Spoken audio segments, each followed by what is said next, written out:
Happy Monday! Welcome to the Healing She Got Faith show. I am Lily. I am the founder of Healing She Got Faith, and I am the host of the Healing She Got Faith talk show. It's Monday. Welcome back. Welcome back. Welcome back. I hope you all have been resting. September has been a month.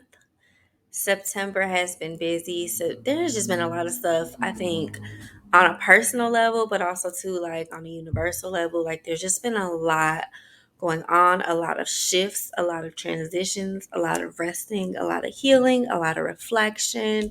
And so I hope during this time you've just sat back and really like join the what's it called, the journey, and just really reflected on who you are and things of that nature. Yes. So, yeah, it's Monday, y'all. Can y'all believe that September is almost over? Like it's literally about to be October. Interesting. Yeah, it has really been busy for me. It has been a journey. This grand opening is no joke. I am almost done. Shout out to my team who has really been helping me. Um, by the time this episode is released, we will actually be having a staff meeting that day, and we are at the halfway mark to the grand opening. And so I have been up early, going to sleep late. I've been running, and on top of that, I'm also still in therapy. I'm also still setting boundaries with myself, and I'm also still trying to have a social life in the midst of all of this, because one of the things that I'm working on is showing people that are in my life gratitude. So this weekend, I actually got to go to a winery with a program that I partner with, so Mental Madness, and it is hosted by a lady, Donna, who we found each other on Facebook, and ever since we met each other, we've just been partnering. And so she utilizes the office to host her mental health workshops, which I do help co-host, and I provide the space for her, and I just serve as a support system. And so last month we did yoga, which was led by one of my team members, which was so dope. And then this month we actually went to a winery, which it was nice. And I worked up until I had to like actually get on the road to get to the winery. It was about an hour away from where I live.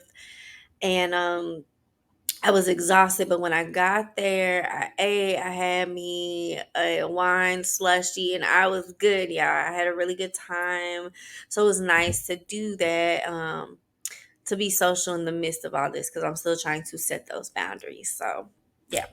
So, if you are new here, hi, I'm Lily. I love that you're here. If you are a listener who comes every week, I love you. Thank you so much. I'm glad you came back. So, last week we talked about the power. Well, we're still in our Power of Grief series, and so we talked about our relatives who have passed with us.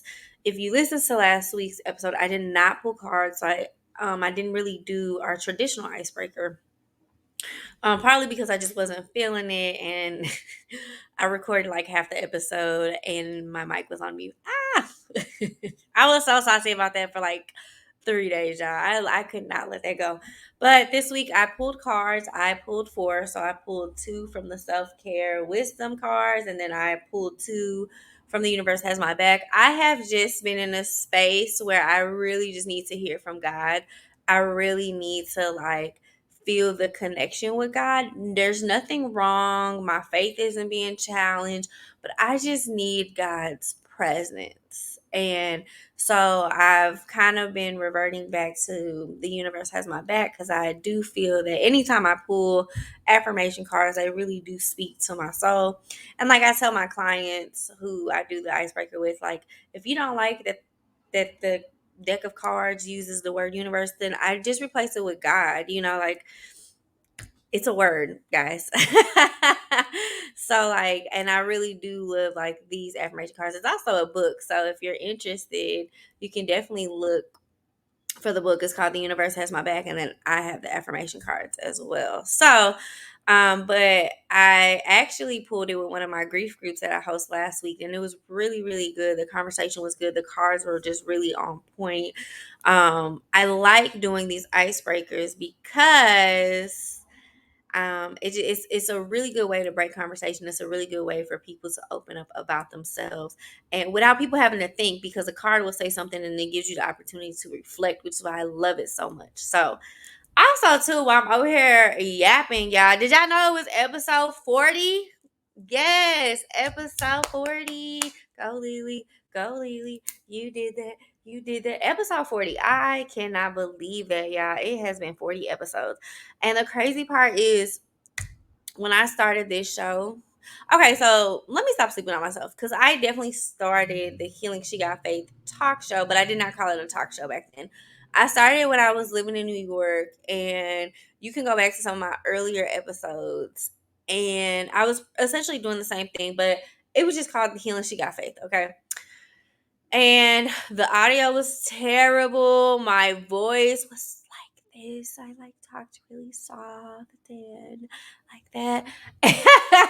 And I just, I was just trying to figure out my way. And then I got offered to be on this radio platform that I'm no longer on, obviously, because you guys are listening to me on a podcast platform, even though I used to put the episodes on podcasts. But that's ultimately what started the quote unquote talk show, because I was offered this opportunity. I was with them for a couple months. It wasn't long.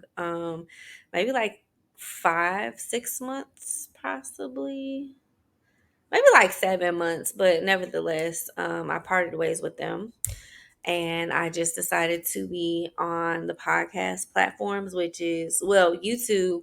I don't know if y'all consider that podcast platform, but YouTube, Anchor, Audible, Spotify, Apple Podcasts, and it's been in Red Circle. I'm actually on Red Circle, so it has been really challenging, but in a good way. Like, it has forced me to be consistent. It has forced me to show up. I have plans. I have like a whole topic journal that I come every week and kind of, I'm not kind of, I come every week and have my notes and stuff like that. So I'm organized, consistent, and sometimes you don't know what you are going to talk about. And for me, I put notes weeks in advance. Like right now, I'm looking at my notes, and I have notes all the way up for it looks like December 12th.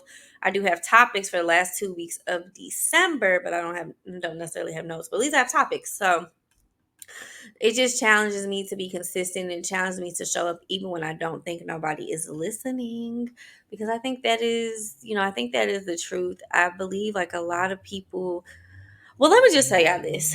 I was having a conversation with one of my team members, and we were just talking about how a lot of people want leadership positions. A lot of people want, like, I'll use the example we use. So we were talking about church members, pastors, first ladies, and stuff like that. So a lot of people want those positions, but like they want to start with a big congregation. And so one of the things that I say, like in my reflection, I realized that if God told you you are going to do something, you are going to do it. So for example, if God told you that you were going to be a pastor, but maybe your church is only your wife and kids at that time, you still pastor like you're pastoring 1,000 people.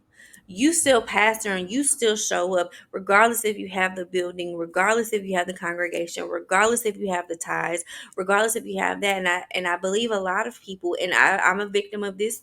I'm not gonna call myself a victim. I am a product of this as well. We want to be successful from the jump.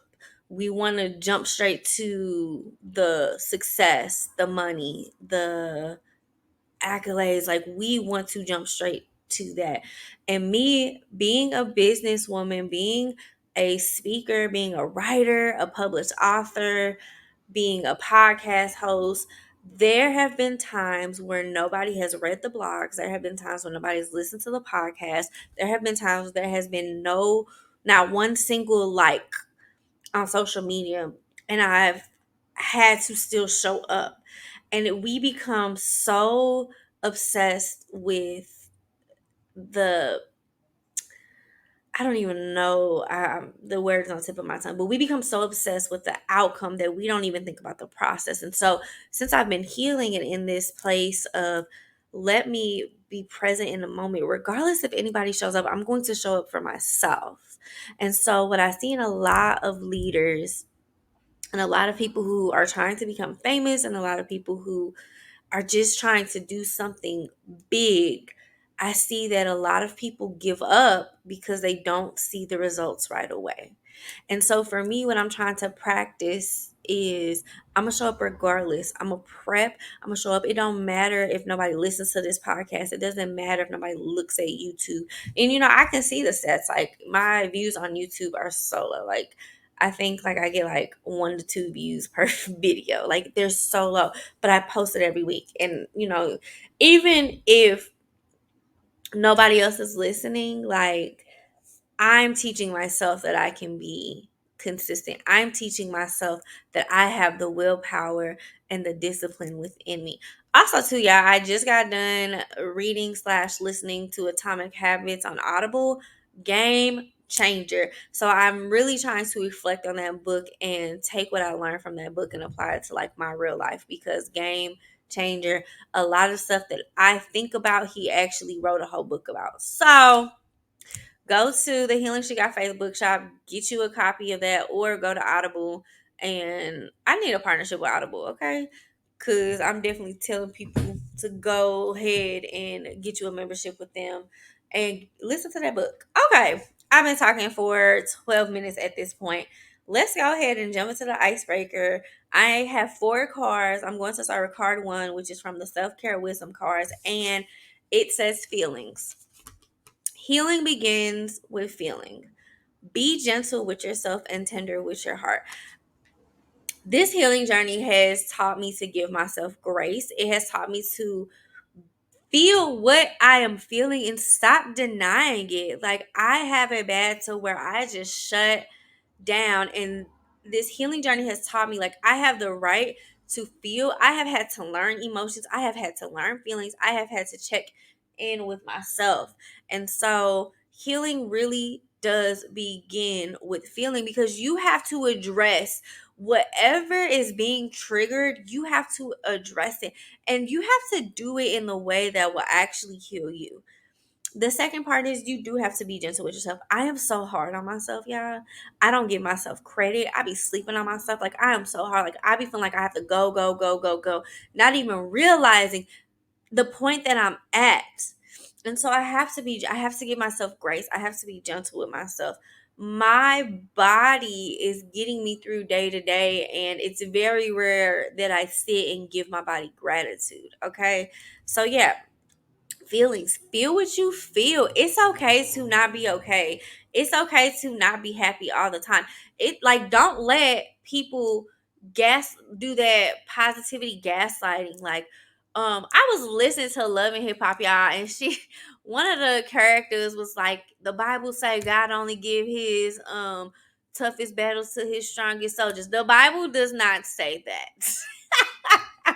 That is man-made, okay? Like humans said that. God did not say that, okay? I don't believe that. And I know like a lot of people say like, oh, God don't give you more than you can't handle. God gives his toughest soldiers the greatest battle. I don't believe that. Okay, that's gonna be a different episode. But I don't believe that. Feel what you feel. Cry. Cause the other day I was just so angry, and I like dropped this bottle of orange juice and it busted, and um it made me happy. Like I just like, yes, I just released that because I was so angry. I was so frustrated. Like I'm tired. I'm fatigued. I need help. I have so much to do. But like in that moment, I was not the leader of Healing She Got Faith. I was not the founder. I was Lisa, the little girl that is frustrated right now. Like I want to throw a tantrum. And so I had to let myself know, like, that's okay. Like you can be upset. Like you have every right to do that. The second card, authenticity. Live life for you, not the audience in your head. I absolutely love this card because, and I've talked about in the last couple episodes, I think a lot of us do stuff for other people, and I use this a lot, but a lot of people want the dash or hyphen in between their birthday and their death date to leave a legacy. A lot of people want it to impact the world, okay? Everybody wants to impact the world. Everybody wants to be this big superstar that leaves a humongous impact. But what do we do for ourselves? Live life for you. We're so worried about doing things for everybody else, and we create this audience in our head that probably doesn't even exist. To be quite honest with you, it does not exist. I was listening to Kevin Hart. He was on the Nori podcast, Nore podcast, and he asked Nori if he really cared what people thought about him, and because Nori went into detail about um, how like he don't read the comments on his stuff, but he'll read the comments on like other celebrity stuff. And so Kevin Hart was like, "But why does it matter? Like why like?" And he gave this great example of like how Nori basically said that like he cares about like what complete strangers who he'll never meet, who have never been in his shoes, care about him. Um and like why does it matter? And it it just hit me because it's like we do so much for everything and everybody else, but we never quite figure out like what we're doing it like. Yes, like in Kevin Hart's case, like yes, like him being funny, him being a comedian, him being an actor like makes him money, but like he's at a point where he's doing it because he wants to do it. And I like to think that at some point little Kevin Hart, that's all he cared about. Like, I want to entertain people because I thoroughly enjoy it. For me, like doing this podcast, like I thoroughly like to do this because one, I like my voice. Two, I get to say stuff that I normally just can't say in typical conversation because for whatever reason. I mean, there's a plethora of reasons, but also too, like I like it. I enjoy it. I enjoy doing this. Does it make me money? To be honest, right now, it's not bringing in any revenue right now. And I still show up every week to do it. Like, I am in a place where I am creating things that little Lisa needed. I am in a place where I'm doing stuff for me because I thoroughly want to do it. I want to be in this position of where I did it. Like for me, of course other people coming in and having revenue and stuff like that. Yeah, because it makes a living for me. But at the end of the day, I do it because I thoroughly enjoy it. I love it. Like we have become such a materialistic society, and you have to be the top dog, and the reality is like we don't have to do any of that. Like we do not have to do anything, like anything of that sort. So, live life for you. Do it for you. Do it because you thoroughly enjoy it. Do it because you want to. Like, don't let society or anything else like tell you that you have to be a certain way. And I'm gonna say this and then I'm gonna move on. I think for so long, and as I'm speaking, I'm thinking of like other women in my life who like told me I had to dress better, told me how to talk better, told me I had to calm down on my hair and nails, told me I had to calm down on how I speak. And I think about them a lot because I know at the end of the day they were trying to help me. I know they were trying to set like a better quote unquote standard, but at the end of the day, they were ripping me for my personality.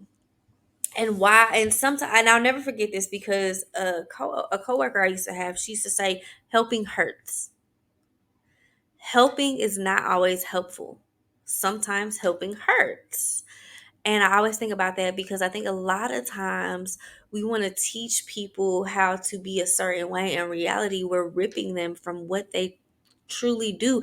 I was just in therapy talking about that. I miss the little girl who was fearless. Like I miss Lisa who just went out and tried it. I miss Lisa who didn't give a damn about what anybody had to say. Like she was just gonna do the shit because that's where the hell she was at. Like, hey, I'm here. This is what we doing. She didn't care if people like she did not care.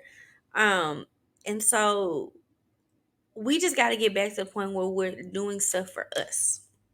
And I'm gonna leave it at that. Maybe that's a different episode. Okay. Okay. We are now in the universe has my back deck of cards. It says the moment I realign with love, clear direction is presented to me. Love keeps coming up because I have just recently been in this place of where I just don't desire love, y'all. Like I used to want a boyfriend, want a husband. I had this fantasy of having a husband and kids in this big old house. And I just think that, like, at some point in this current healing journey, I just lost all desire. And I don't know if it's necessarily like I don't ever want to be in love again, or it's just not a focus currently, or is it that I was just so heartbroken from my last situation that like I have to heal through that. And while I think it's probably a combination of everything, the reality is I do believe love exists, and I do believe true love exists, and I do believe that love is a beautiful thing if it is done in a healthy way. Part of me is probably scared to death to love because in my family and in my friends, we've always had to struggle for love. Love has always been a struggle. I have also never actually dated a guy who actually likes me. And while guys will say that that's not true, the reality is no man that I have ever had a relationship with has ever made the effort to make me feel like I was that girl. Most of the time, they have entertained other women, they have cheated, they have made me out to be the crazy person because I want time. I want to go on dates. I want to do certain things. Like I want a certain type of relationship, and they could not provide it. And so instead of saying they cannot provide it, they would make me feel crazy. So part of me is very fearful of, okay, like, let's slow down here. um, but this is so powerful because it says the moment I realign with love, clear direction is presented to me. And so I feel like that's God telling me, like, Lisa, you have to realign yourself with love because who you are right now is not who I created you to be. Meaning, like, the person who does not desire love. Like, God knows the desires of our hearts. And I truly believe God is telling me, like, daughter, I know that you have been hurt. I know that you're in a very vulnerable and questioning season, but I need you to realign with love so that you can see the direction I have for you. And so, like I said, I've just really needed to feel a connection with God because, again, there's nothing wrong. Like, I'm not upset. I'm very happy being single. I don't have these desires of like being in a relationship or having kids. I'm probably definitely in the spirit of like, I know I don't want kids. And prior to me feeling this way, I did say like I would prefer a man who has kids because I just don't know the likelihood of me having kids. Like that's just me being honest. Like I just don't know. Anyways, I feel like this is God saying like you need to realign with love. So the card reads the moment I realign with love, clear direction is presented to me. So I'm gonna reflect on that and I'm gonna try to work for it because yeah, like this is new. I used to desire love all the time. Card number 4. In every moment, the universe is conspiring to bring me towards right minded thinking and the energy of love. Here we go again with love. I think God is realigning my mind, body, and soul to go towards the thinking and people that I need to be around because there is a certain type of standard and love and relation that I am looking for.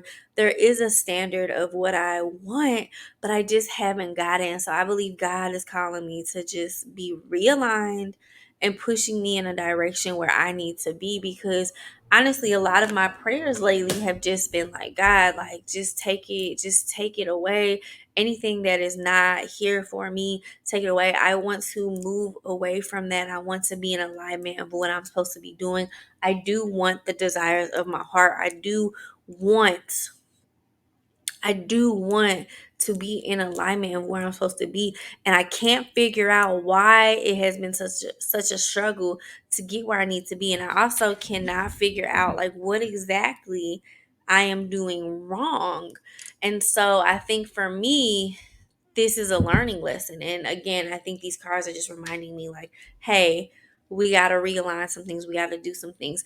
And I think the beauty of this is that I would not be able to see any of this if I wouldn't have taken the time to heal. I could very much so be bitter right now. And to be honest, I'm very at peace. I'm very content, but I do know there are certain things that I just have to move forward from, and I have to challenge myself to not give up. And I'm looking at these things with a different set of eyes because, again, I am very much so healing. So, yes, oh my gosh, that was so beautiful. Such a good way to like celebrate episode 40 and just be able to embrace everything. I thoroughly love this. I love what I do. I love being a social worker. I love being Lisa. I love having Healing She Got Faith. Like, I think this is one of the dopest organizations ever.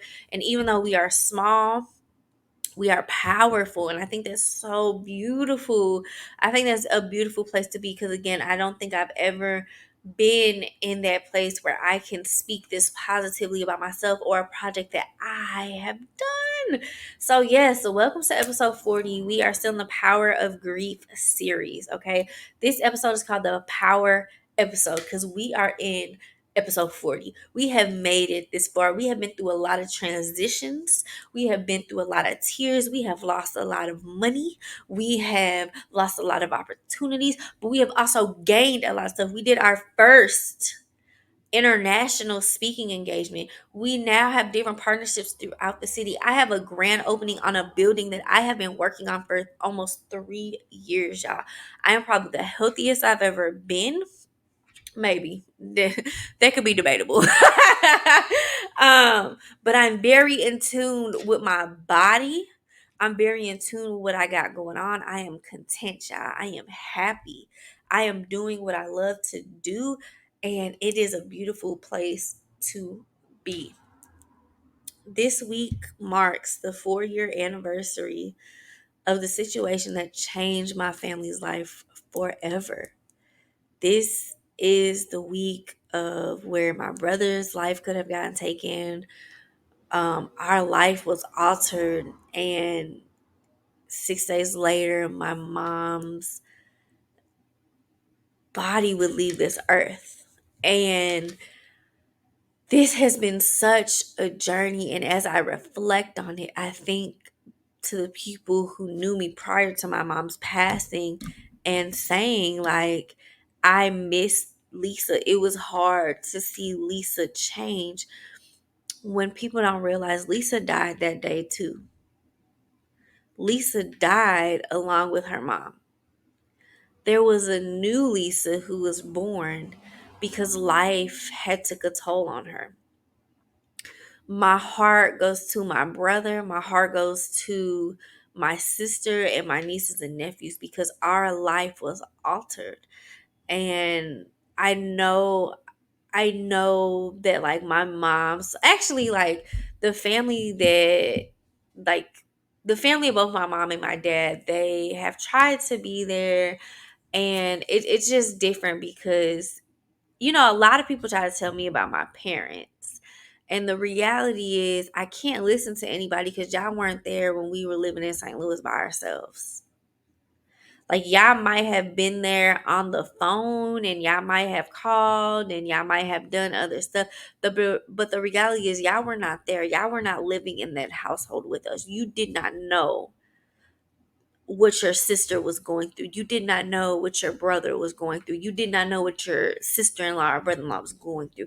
That is the reality. I would never go to my family in New York or wherever they're at and tell them who their mom or father was because I don't live with them. I can't tell you what it has been.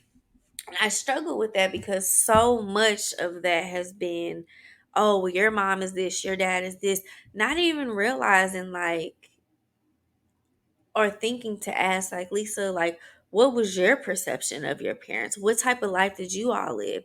And so I've had to become okay with not telling my side of the story.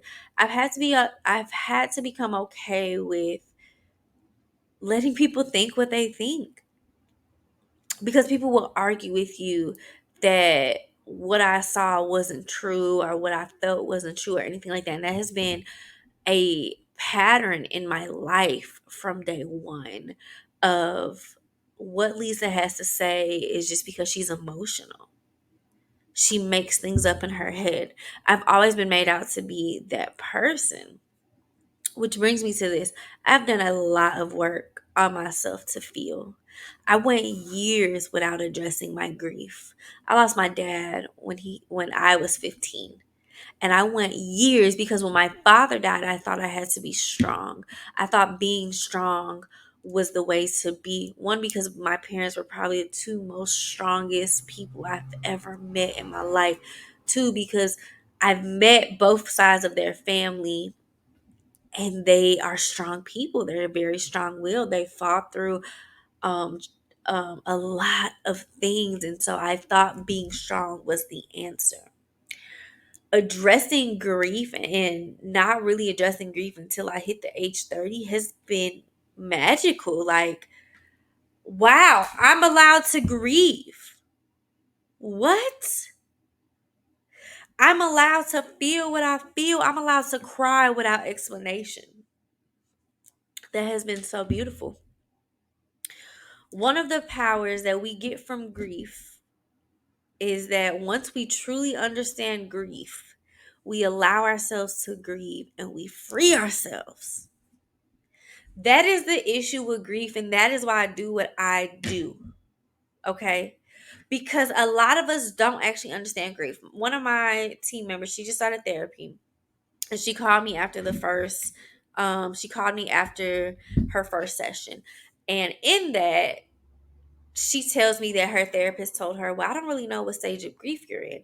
And so I told my team member, I said, well, I think a lot of professionals will probably not agree with me because we're just not educated enough on grief. But there really isn't a such thing as a stage of grief. And I've talked about this before. Elizabeth Kubler-Ross, who created the stages of grief in Death and Dying, she really created that for the person who was on the deathbed. And I really didn't learn that until this year when I read Grief is Love by Marisa Renee Lee, who she says that, and she brings up the stages of grief, and she talks about Elizabeth Kubler-Ross, who created the stages of grief, and how even Elizabeth has said, like, I actually did not create the stages of grief for the bereaver. Okay, I created for the person who is on their deathbed. And so a lot of us who are grieving, who are bereaved, a lot of us who are survivors of grief, we are not taught correctly about grief. All of these stages and all this stuff is honestly man-made, and it's made up to make somebody feel better. When the reality is, when we can learn and educate ourselves about grief, it frees us. Grief, the one thing grief did for me, which is why I say it is so powerful, is it allowed me to be who I am. It allowed me to step into my power. It allowed me to know who exactly I am and what it is that I need. Grief allowed me to take these scales off my eyes. Grief allowed me to stop lying to myself, because when I was lying to myself, I was lying to the people around me. I was freed. I was able to give myself permission to grieve my father, to grieve my friend, to grieve my mother, to grieve my childhood home, to grieve the failed relationships, to grieve the friends that one day we were outside playing and the next day I never saw them again, to grieve the best friend from college who randomly just stopped talking to me. I gave myself permission to grieve.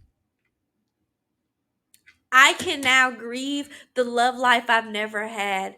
I can now grieve the relationship with my parents that will never ever exist.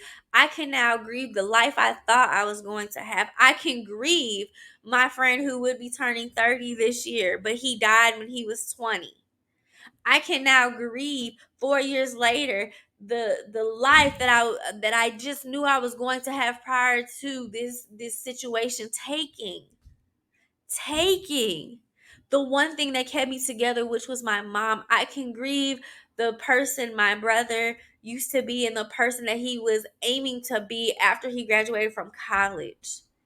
I can grieve that person. I give myself permission to grieve. I grieve the relationship that I thought I would have with my family. I grieve the house that I thought I would have. I'm freeing myself. I give myself permission to grieve. That is the power of grief. That is what I'm here talking about. I give myself permission to grieve and I free myself. I cannot stand when people say I'm no longer grieving.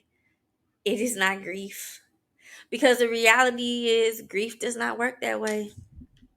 You don't just decide you're not grieving.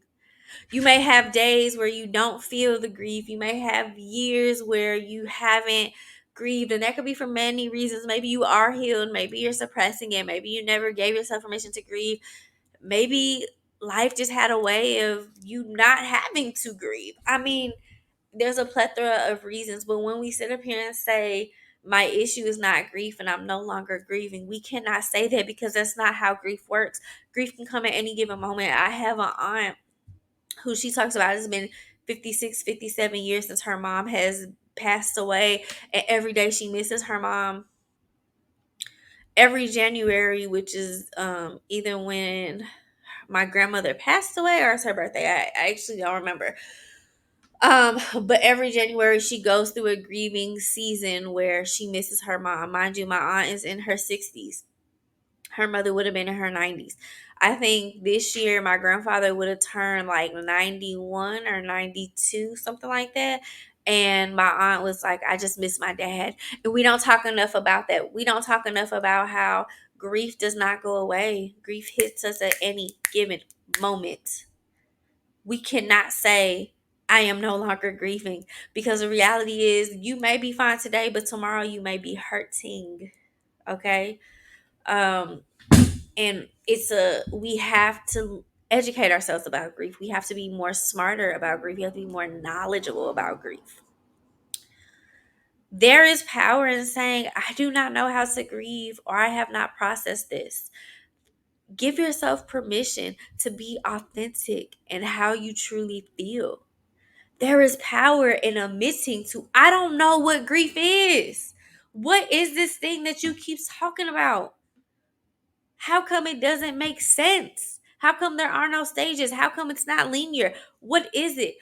I have not even processed the passing of my fiance. I have not processed the ending of this relationship. I have not processed why my family member is in jail for so long. I have not processed the the death of my parents.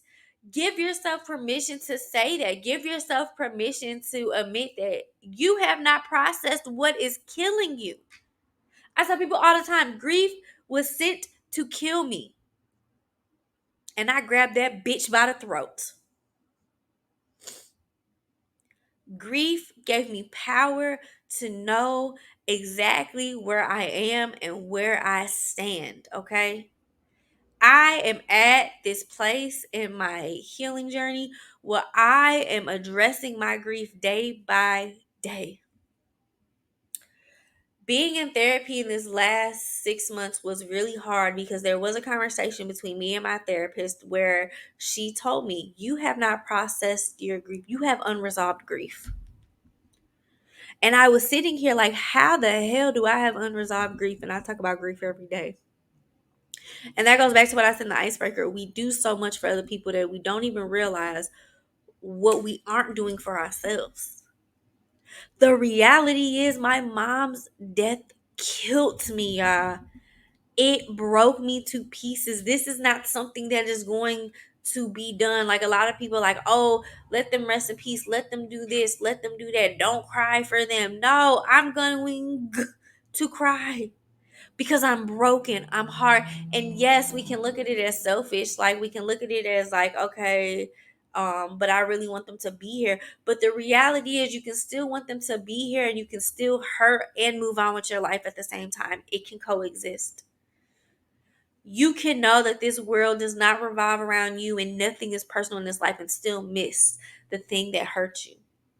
We cannot heal unless we feel. We cannot move forward unless we address it. Being this strong person and not crying does not heal you. It only makes you weaker on the inside and it makes you not who you are. I remember the day I finally accepted that my mom was not coming back. I remember I felt like if I were to acknowledge that my mom was not coming back, that I was closing the chapter and erasing my mom. Y'all know that movie Coco? I felt that on such a spiritual level. Like I was like, I felt that. Like I felt that about my father. I felt that about my mom. I felt that about so many of the classmates I've lost in death. I felt like that so much. I just felt like I was erasing that. Like if I acknowledge that that these people are not coming back because they're dead, that I was erasing it. But the reality was the relationship was changing because I think that is something in grief we don't teach people. We don't show them what it's like. And the reality is, yes, the relationship does change. I have a new relationship with my mom even though she's not here, even though she's not talking. Like I said in the last episode, one of the ways I still have a relationship with my mom is doing things that she could never do.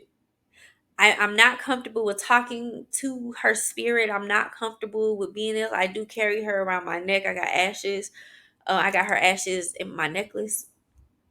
But I carry her. I keep her close to my heart. I have a tattoo, memorial tattoo of my dad, and it's like on the left side, really close to my heart. It's like on my chest, but it's like really close to my heart. And whenever I'm anxious, I touch that. That's my way of being connected to my father. It's a new relationship. It's not necessarily the relationship is over. It's a new relationship. You have to grieve the way you can grieve. You have to give yourself permission to know that and to feel that. Okay. Um I think, I don't want to keep being repetitive, but I believe like I just had to learn how I felt and who I was and how comfortable I was with this new relationship with my mom.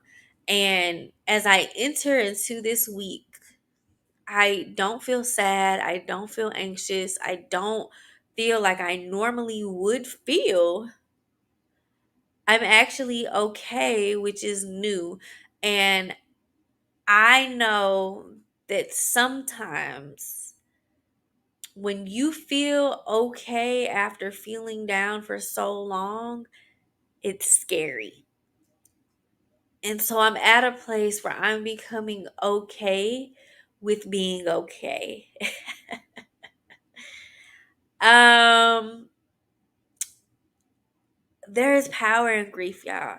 And for today's episode, I want you to know that once you are educated on grief, you can give yourself permission to grieve and you can free yourself. And that's power. There's power in that. Okay, y'all? All right.